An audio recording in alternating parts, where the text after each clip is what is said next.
You are now listening to Vigilantes Radio, presented by the Only One Media Group. This is the people's choice for quality interviews, celebrities, and special guests. Hosted by Demetrius Dinny Reynolds. Call in to join the mix at 701-801-9813. For the complete archive of episodes, visit onlyonemediagroup.com and be sure to like us on Facebook at Vigilantes Radio. We welcome all. Enjoy the show.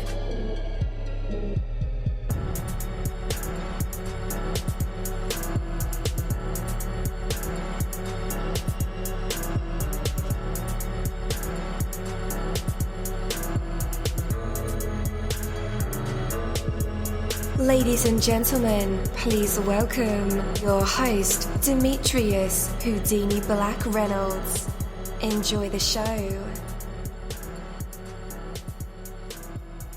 Yo, what is up, and welcome to another awesome episode of Vigilantes Radio Podcast, right here on iHeartRadio, and I am your host, Dini. We have a whole host of guests for you guys, so you definitely want to stick around for that.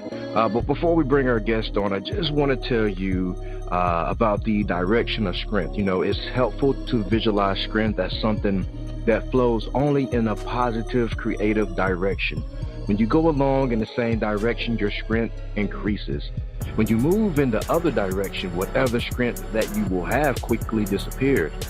Apply your strength towards positive and productive ends, and that strength will grow. Use your strength for destructive purposes, and you'll see that strength drain away. Are you going in a direction that's making you stronger, or are you struggling against the current of your own positive possibilities? When you feel yourself losing strength, it's time to reconsider your direction. Turn towards excellence, turn towards goodness, integrity, and accomplishment. Turn towards being the best that you can be, and feel your strength grow with each passing day. Take that from me, Denny Mussolini. That is my word, and word is bond. Yo, hello and welcome to another incredible episode of Behind the Mind series, where we dive into the universe of the people who create these marvelous aspirations. It feels so good to be back with you guys once again.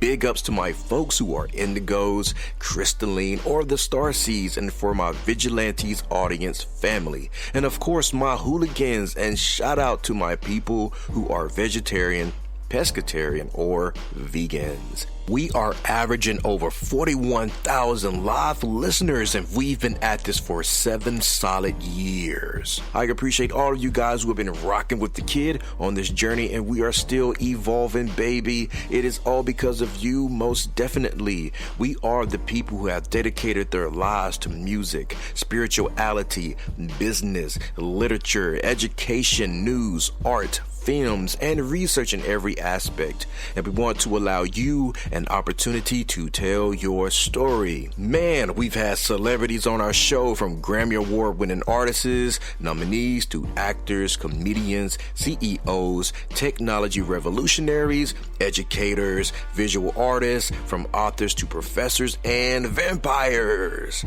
Or people think they're vampires. It doesn't matter who you are or where you come from. Come on our show and chat with Dini. So check it out to book an interview or to appear on my other show, Skeptics. Email me at vradio@onlyonemediagroup.com. That's V as in Victor. Or you can email me at chatwithdini@onlyonemediagroup.com. We hope to get the stories behind these unique people and give them a chance to tell their truth to us and the universe. That's Vigilantes Radio purpose. You know the number to dial, 701-801-9813. Share that number with your buddy right now and tell them to tune in to connect with us or our guests, or you can hop in the mix directly from my website, onlyonemediagroup.com. Right from the homepage, you can slap that go live button and you'll be right here live in the midst and in the chat room with all of us. So feel free to shoot over some questions to ask our guests while they are here, but only as time permits. Sometimes my guests and I talk entirely too much. And as always, all episodes are available for free download. You can grab it from either Spreaker.com/only1media group, iHeartRadio, Spotify, iTunes, Castbox, Player FM, YouTube, or any app from the Google Play or iTunes Store, or over at our website. I've conducted over 1,000 interviews and counting. All right. Welcome to the show, guys. You're listening to VRL, that is Vigilantes Radio Live, right here on iHeartRadio, and I'm your host, Denny. All right, our interviews go beyond the music, the news, the books, the acting, the films, the movies, the businesses, the technology, the education, the entertainment, and sometimes even the ego. We go behind the scenes and into the minds of these awesome human beings. You know, the ones that are out here giving it their all for you and for me. And with that, let's go ahead and welcome our guest to the show. He goes by the name of JT Da Bagga. What's up, man? Welcome to the show. What it do? All right, man. I'm so excited that you're here with us, man. How's it going? I'm doing good, and I can't complain. How about yourself? Man, absolutely best. Blessed by the best, no stress, man. For sure. Mm-hmm. As long as we up and we breathe, that's all that matters right now, right? Absolutely. So we are here, man, to talk about all things JT Da Bagga, and especially about this EP, man, that is set for this time period, this season that's coming up upon us. So yeah, man, let's start there, man. Tell us about this hot new EP. All right, well, the EP is entitled Cold Boy Winner. It's available on all platforms, all music, or streaming. I really got the idea because I love the way the female hip-hop scene is starting to flourish. The Cardi and Megan and the things they're starting to do, and making whole hot girl summer thing. And I feel like since the woman ran the summer, I think it's, time to give the season to the boys. Let the boys do their thing, the women's buzz. Y'all want to cuddle, y'all want to be warm, y'all want somebody to play us suave, y'all hold the summer down, let the cold boys hold the winter down. Absolutely. So, man, how many tracks did we get on the EP? 6 tracks. Every track is written specifically for the album. So I named it Cold Boy Winner. Just on the player type of thing, not degrading women, not dogging women, just from a back. You see what I'm saying? I love all women. All shape, form, sizes, feel me? And I'm going to explain why I love all shape, form, and sizes. You know what I'm saying? So each track, 6 tracks, they're specifically written to the album. Each one explains a piece of a cold boy. How we talk, how we walk, why we do what we do, and ultimately led us to be this cold. You feel me? Absolutely. So how long did it take you to put the album together? Approximately about a month. It took me about a month. I was already working on another project. Man, I don't play. This is my passion. When I get an idea, I lock in, I focus. That's all it's gonna take. I don't let the outside world distract me. Get in that studio, get that vibe, and let's get it done. So it took me about a month. It was on 6 tracks. It took me about a month just to lock in on what I want the EP to sound like. Right. I got with a couple of people, but I really felt good about the EP just on a marketing standpoint. It's not really just me giving my soul, but it's just good music. You feel me? So. Absolutely. Yeah, it was something I wanted to lock in on. I feel like it was a way we could ride, a way we could create for the boys. You see what I'm saying? The women got the song. Let the men hold it down for the winners. Absolutely. So, 6 tracks. Did any songs not make it on the EP? Yes. I had about 3, and they were solid tracks. They were solid tracks. Mainly were not picked because of the feature that was on there. With this being my very first EP that I dropped, I didn't want too many outside features. I wanted to give y'all me, but not just all of it. You feel what I'm saying? Give you a little something to look forward to on the next project. but I didn't want to flood it with nobody but my voice. So absolutely, with the feature that was on it, it was a dominating feature. So it was like, okay, I think I'll put these two to the clutch to save and let this, this EP right here just be about showing y'all my flow. Right. I mean, like, as a featured artist or a collaboration, the EP comes out and they're like, man, my song didn't make it on there. I'm not on the EP. I mean, well, those things you gotta. You gotta tighten up your loose ends. You keep it 100. Always keep it 100. For sure. That's one thing about my campaign and even in my music, it's real as authentic. So before I make any moves, before I really just lock in and say, okay, this is what I'm gonna do.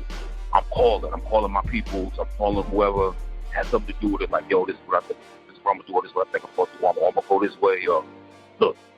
Don't worry about that. You feel what I'm saying? It's not about what you do. It's how you do it. A lot of friendships and everything fall out because nobody wants to take the initiative. It's like, look, what we did was dope, but I'm gonna take it this direction and let me pocket that. We gonna work. Ain't no love lost. I just seen I wanted to go left instead of going right. You know what I mean? Yes, sir. All right. So more about the EP. So as you begin to, develop the sound for it, picking the producers, picking your beats, just picking the overall theme, staying consistent within the EP and making sure all the songs are cohesive and tie in together. But before you did all that, man, did you actually sit down with yourself and, and really map out how you wanted this project to go, or did you just jump in on what you wanted to do all along? It was a little bit of both. The actual Cold Boy Winter theme was something that I had been saying for about a year now. And it was really just a lifestyle, like I said, not degrade women, but loving women, you know what I mean? I'm a single man. And if I decide to be with somebody that makes me laugh today and decide to be with somebody that makes me cry tomorrow, that's my prerogative. You know what I'm saying? Right. So, and it was just something I was developing. It became a serious idea for an EP, like maybe a month and a half before I decided to drop it. Like, I had mentioned it to, somebody that I hold dear to my heart, a battle rapper called Bonnie Godiva. Mentioned it to her. She said, yo, that's fire. And you a cold boy in real life. I said, you know what? We going with it. All right. So I like the theme itself, Cold Boy Winter. Do you have any T-shirts? I don't. Merch is coming soon. We're working on it now. All merch be sold through my Instagram. I'm set up a little Shopify that my fans can go on my IG, JT Da Bagga, and hit my link. It's going to be all merch for the Cold Boy Winter shirts with the Cold Boy emoji, the freezing emoji on it. I got all different types of designs, different types of colors coming soon. So, yeah, it's going to be lit. Yes, sir. So, man, with most of the music industry being online now, being able to reach anybody in the world with e-commerce, what do you feel or what do you think about the music industry in general when it comes to the internet and social media? I mean, it's give or take. It's give or take. To me, I feel like it helped music in a way, but it also kind of took away from the authentic side of hip-hop. You feel what I'm saying? Absolutely. With it being more as broad as it is now, for an artist to even just be independent, not even think about getting a record contract, just make music because he wants to make music. He take the correct steps to, BMI his name and sell his music and things of that nature, and he can literally make music and nobody in the world has to know. He doesn't have to be mainstream. Get him a couple 100,000 streams a month and you're an artist, right? Yeah. So, but with that is like, well, what's real? You make it an act today that's nice, got you bobbing your head, and then in the next year, you forgot you even like the song or the artist even existed. Yeah. It's give or take. I think it's good because we were able to come up with a bunch of music just simultaneously out of nowhere. Once upon a time, you couldn't just say, hey, I don't want to listen to a DMX or a Jay-Z or a Roddy Ricch or, I want to hear such and such and such from around the way. We didn't have that opportunity. So it kind of opened the door, but, give it takes, your pros and cons. Absolutely. Ultimately, I think it was a good thing. Everything got to grow. Everything got to change. Change is always good. So yeah. I believe the more we get open with it, the more, different types of, like what Lil Nas doing the country, like, who would have really thought that was going to pop or take off? You feel me? Yeah, but man. because he was given the opportunity to be like, well,